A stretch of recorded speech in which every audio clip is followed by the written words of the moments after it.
नमस्ते प्रणाम दोस्तों। तो चलिए आप लोग सुनिए प्यारा सा सोहर गीत है।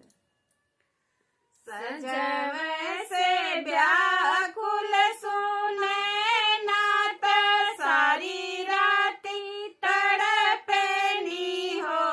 रामा भोरे होते जनमेनी कन्यात सीता सुलक्षिणी हो।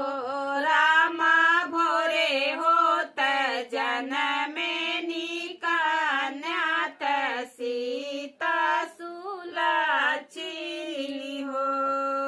सजवे से व्याकुल सुने नात सारी रात तड़पेनी हो।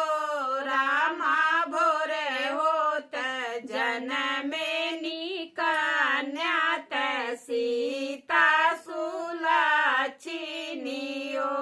रामा भोरे होते जनमेनी कन्यात सीता सुलक्षिणी हो।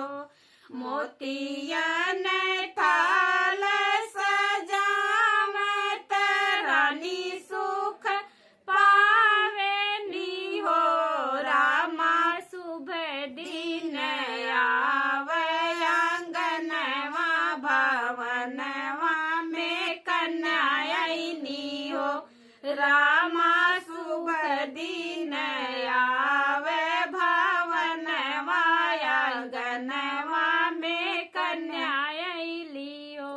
घर घर में बाजत बधैया नगरिया में सोहर भइल हो। रामा देवता मगन भइल आज सुमन बरसावन हो। रामा देवता मगन भइल आज सुमन बरसावन